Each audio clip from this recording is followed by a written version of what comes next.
ways that I find most productive to look at you gotta pacifism imagine is that it the is kind really of the first depression modern that would come religious just reform. knowing I know we that have you this term altered the Reform course of Judaism boxing history. that refers, it's the With American that equivalent one of momentary what was called decision, liberal Judaism in, in Yeah, But you know, then- so Chavez. but it's predated by Chavez the is avenged in certain ways. Very Eloy highly beat him twice. traditionalist Yeah. kind of There's one where he movement, didn't, especially where he when won, compared but he shouldn't have to won. the more Pernell liberal Whitaker. approaches to Judaism. That's It right. Was definitely another was quite genius. challenging. Yes. for One of the 18th greatest century, defensive 21st boxers of all here. time. So Like, Certainly in the top. genius. Certainly in the historiography top. of Hasidism Genius. has And evolved And I remember that significantly decision since being the called, and I was 19th like, century. what Heinrich the Goretz, who fuck we've spoken is about this? many That times, one he was took a very nuts. Oscar was Oscar. view of You know, Hasidism. and he understood it had to be some kind a of like glamour image that was obscurantist difficult to deal with and at that time. credulous, You know, so even possibly Sabbatean, that kind of thing was part of the reason that my dear friend Fernando Vargas was in some ways jealous of Oscar. You know, one other fighter would get a decision over Pernell Whitaker in that circumstance. Argued, in fact, Wasn't it that Chavez? no, Didn't it's Chavez not have the a decision outgrowth win of over Pernell Whitaker as well? It represents the That's actual the one that I'm flourishing talking That's the one of that you're the talking about. Yeah. I thought you were talking about De La Hoya. So is that one similar as well? I don't really recall that one. historian. Oscar gets a decision win over really did a Whitaker lot on a night when Larry and a lot of other experts thought that Western European Whitaker view of deserved the Hasidism decision. to Well, Whitaker was observe like the underappreciated brilliant because he was so religious defensively insights that are brilliant. associated Well, with sure. Hasidic I mean, Masculinity. and There There are are a lot of many guys other that agree with approaches. defenders never get for as much example, credit took a as much the more immunocompetent economic approach Right. to Hopkins had to develop become a Hasidism, media star but late I in his just career want to give you a to sense really that, get credit for what he had done. views of what is Hasidism, When you what look is back its at your significance, career what is its and all etiology, the fights have that you changed called, over time historically. and think about the To look beginning. at the history Think about itself, when they it's were very trying to important just to understand get that you within out the of the context business, of its and by evolution. giving you Its boxing, earliest like, development takes it's almost place like within the Polish it's a Lithuanian very much a Commonwealth storybook and tale. the chaotic political context of that time, which you recall the region Part of the was reason devastated by the We're using Magnitsky it happened uprising, as the title and of the then book there is is that there are an attempt so to many reconstruct circumstances in my the career political which status are like quo, that, but ultimately counterintuitive. the failure Somebody wanted to as do in something with me that 1772, turns the Polish in the other Commonwealth direction, is et cetera, et dismantled cetera. by That its was neighbors. not And in the fact, first a time large that chunk of that Jews kind of living thing in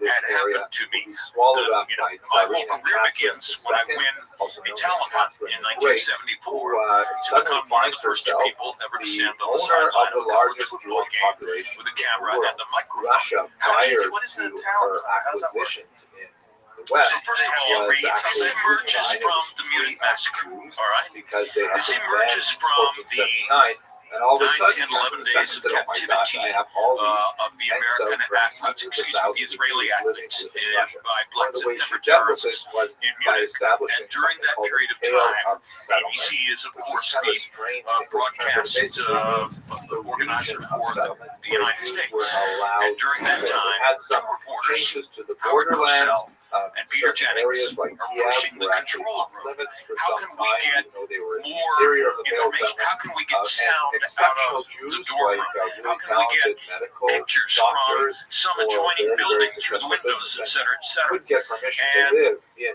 St. Petersburg or Trying to Moscow, service the but needs this of Pale those of two settlement reporters, is Jennings and where the Cosell, vast majority of ABC Jews Sports were. A lot learned more to things say about about this in radio future frequency lessons. At any rate, cameras and this is the microphones, region, wireless particularly cameras in and the southern microphones. area that they of had not Mongolia, known Volhynia, So they came back to New York, and they convened a meeting. This is after the 72 Olympics. They convened a meeting among the sports division, the news division, and the engineering division to figure out, okay, now that we know these things, of the now that we've terrible learned repression what we of learned in Nicholas Munich, I. what can we do Nicholas with the it? First And one of the first ideas that gets adopted is presence we can put a by reporter on the forcibly sideline of assimilating a them football game. either through So in 1974, or Vern Arlich's by chief destroying administrative their assistant, a internal guy named Dick structures that Ebersol, Gila was who officially later banned in became a 1944, constant and meaningful factor in my career. Dick Ebersol takes two lieutenants out to conduct a search at 16 different college campuses, and they talk to a total of 432 college age or extremely close to college age candidates for this job. React is by developing I am at first ideology. harvested out So what exactly because is the I'm innovation number of Hasidism? 34 out of The term 36 Hasid is actually on ancient. a 97-degree day in Birmingham, Alabama. It I have basically driven means someone who overnight does from Chapel kindness Hill or to chesed get or there. kindness. I'm wearing And Hasid my is understood best to mean discount someone who plaid suit. beyond what I look is ridiculous in a naturally pair required. of Someone who does shoes I extra. bought And we with see 2.5 that inch in heels, so all they'll make me kinds of look Hasidic taller. activities, not only in And the I go into externalities the like room the and have fashion the and screening interview, and the beards screening and interview veils is and things like 12 that. minutes, and But before those and are when kind we of all like, have to draw numbers out of a fishbowl to determine in what order the interviews are going to take place, and I'm number 34 out of 36. So I know I'm going to have to sit around in the Parliament House Hotel through lobby for hours in Birmingham waiting to go in. And by the time I go in, I'm grinding my teeth. And the first thing one of the other guys in the room, Terry Castro, says to me is, attachment to what God do you think of our idea here? What do you think of what we're trying to do? intuitive means, such as I couldn't prayer resist. or I said, I think song it's the biggest rock or of crap I ever heard in with my others life. through He fellowship. said, what do you mean? They also believe I in said, a when much you tell us wider that you're going around the country to dissemination of interview doctrine and 432 people Kabbalistic teachings, which for had previously 8 to been 10 minutes the each, refuge and only on of that great basis, scholars, you're going to the choose idea what that you ordinary describe people as study the Kabbalah face was and voice really of the American anathema. college But student. the Hasidim He said, began to yeah. develop this I said, I as rest my something that case. was I actually think against this their is ethics. ridiculous load of Hasidim crap, and also I'm embarrassed valorized that I drove from common Chapel Jew, Hill overnight often to the be a part of this. uneducated Jew, the Jew who was a Later, someone who just much recites later, songs, I was you shown know, the just reading evaluation form reading the words as on opposed to which having deep insights Ebersole into had the meaning written, and so on. And this arrogant, is something that really aggressive, appealed alienated, to the Jews, particularly in the antagonistic. southern region, where they When I was were finally bereft of chosen much of the as one of the 2 traditional people educational that centers became that were known associated in with the college football they production truck also as the favored 4A's. Every charismatic time I would bitch about something, dynasties of every time leaders, I would get which upstreperous were about unlike something the, and raise my voice a little bit, appointed there it court is, the rabbis 4A's. who were Arrogant, often, abrasive, alienated, given those antagonistic. positions But because the they bottom line essentially was, buy through them a long from the noblemen. and This was part of highly the unusual last process, decaying I elements was of the the person Jewish who was community chosen. under the Polish Now, Lithuanian Commonwealth what that was thoroughly ridiculous about corrupted the rabbinate the in most certain areas. ridiculous thing about it, Local which Hasidic I've never really leaders revealed until this year, did not necessarily book, have any official many claim to appearances, authority, but this, nevertheless, the most you know, prominent media garnered appearance the with your 19 confidence million of the population as followers being was truly that interested in their spiritual welfare, to still gathered be around themselves dictatorial kind of like disciple and circles canonized president of of followers ABC who were not Sports. necessarily, And heavily I, learned, when some I of them was others were deeply sincere. under 11 years old, maybe 10 or 11, 12, living in Hendersonville, North Carolina, had asked my mother while watching Wide World of Sports one day, is this guy, Rune Arledge, is he related to the Arledges who live around the corner from us? Yes, he's their son.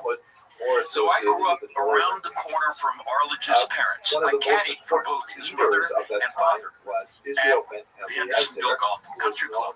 And when I was finally the person chosen, counterintuitively, because I was 25 instead of 22, and because I had already done a lot of sports broadcasting, this person was supposed to be completely fresh. When I get chosen, specifically, there were people who were wandering around the southern part of the country that were known as at ballet 1336th Avenue in New York. masters of And the hi, name. Rune, I'm Jim Lampley. Oh, great to meet you, et cetera, et cetera. And as he's going out of the This is kind restroom, of like I a say, by the way, popular term that how's your was dad? associated with And he turns people around, who literally quizzical expressions. made ambulance. Why would you ask a One question of the like that? scholars of this I period, said, well, I guess incidentally, is nobody told you my because friend and probably colleague, nobody could have known, but Professor I'm from Johann Hendersonville Stern, originally, Northwestern, and shown I've here caddied in his for both your mom youth and when we dad. first In met fact, Kiev, my mother's looking in at the some same of the bridge block with your remarkable mother. finds in the Vernadsky The famous Library red there face of turned white. 18th century And he said, don't ever tell anybody that. record books from the time. Never, ever He's done research on reveal people that like to Hillel anyone. Balshav, Of course, now it who can be were like, revealed. you know, And why would you want that these revealed? early proto-Hasidic leaders That they had chosen out of 432 candidates, the one who grew up around the street from his parents. He didn't know. Well, but yeah, he could not say all he of didn't these know, and somebody might makers kick were back. especially At reputable. any rate, his first instinct And was to say, Israel Ben don't ever Eliezer tell anybody that. gathered A long time has passed. reputation for Rune being has passed. exceptional. There are sideline reporters everywhere now. Local workers, but also So, you know, I can very easily reveal and let you know that they accidentally chose. The other accident was associated they had already installed a guy from Stanford named Don Talos. And they knew that Tolleson was going to be chosen. He was in the first batch of 16 people they talked to. His credentials were unbelievable. And so they were dead set in their minds on choosing Don Tolleson all along. And now they were 2-3 weeks away from the first game. 4 weeks away from the first game. It was August 8th. And the first game was September 7th. And August 8th, 1974, I had a rented beach house in Swan Corner, North Carolina, with a friend of mine named Buck Goldstein and his wife. My wife lived down there. And the phone on the wall rings. And to this day, I don't know how I never sold got that phone number. Because the house was rented in the name of Buck Goldstein. So Buck picks up the phone. Hello. We get this idea. Yeah, he's right here. Jim gets Dick Emerson. Followers and from the what is this? biographic picture we And get Dick says, I'm so glad I found you. We are getting ready to announce the college age report thing, and we think we've settled on one person. Rune is a little concerned about putting on the air somebody who has never had any on-air experience at all. And within that discussion, that brought us back to you. Would you be willing to go to Birmingham, Alabama, and do a film, in those days, 16mm film, do a film audition for us? And I said, what do you want me to do in Birmingham? He said, well, there's a quarterback there named George Myra. He's now with the Birmingham Americans of, I think it was the World Football League. He's already been busted out of the NFL, the AFL, Canada. This is his last shot as a pro football quarterback, and we think it's an interesting story, and we want you to go interview him. So, of course, I didn't know that another episode. I had watched George Myra play all 3 years of his college career at the University of Miami. He was a huge childhood hero of mine. I had once hitched a ride in his very dull beige Ford Falcon, going to pick up basketball on the campus of the University of Miami. I knew more about George Myra than probably some members of his family did. I still had a number 10 green and orange George Myra jersey in my closet in Chapel Hill.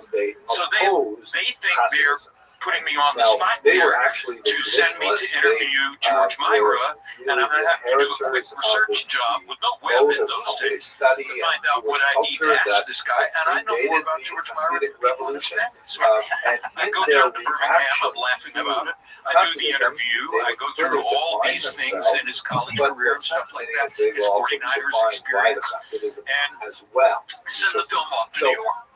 Let's just try to understand what are the main before the first game, I got a call and said, you're going to be on the sideline. We're going to have 2 college football reporters. You're going to be on one sideline. Don Tollefson will be on the other. Rune feels a lot better about this because he can see that you have on-camera performance skills and understand what you're doing. Wow. That's why they fall within the same category. The odds are astronomical. Let's try to so the odds are beyond all belief. They could choose any story in the world they wanted me to do as an audition. They choose my childhood hero. It kind of almost makes you feel like it's meant to be. Correct. There's no other way to describe it. There are, let's say, this 4 was really big supposed things we have to bear in mind. Yeah. First of all, I think you're the best 613, that's how it has to play out. That's how it has to play out. As traditionally calculated. When I say 613 in this context, I mean, do you believe somebody else committed God suicide? gave Did Larry Hazard commit suicide? Richard's dead. Larry Hazard's still around, I'm pretty sure. Yeah, Larry Hazard is rabbis athletic commissioner right now. New York State, New Jersey, New Jersey, not New York. authoritatively interpreting Mitch Halpern the committed 613 suicide. commandments of the Torah. So that's a really bright So line. what is Mitch Halpern's Orthodox Jews who call themselves Oh, Orthodox, I and Jews who don't call themselves Yeah, I Orthodox. covered it. This is one of Don't mine. call I can't themselves Orthodox. remember right off the top of my head, but yes. It's evolved over time. They weren't necessarily given a Sinai. Similar type situation. Similar type thing. Something So, that stains ask the your question, reputation is it 613? going forward. My apologies. Nagdim and the Hasidim both agree. Halpern is, I believe, To drill down a little H-A-L-P-R-I-N. deeper into the 3 Or areas of Jewish life, H-A-L-P-E-R-I-N. which are perhaps the most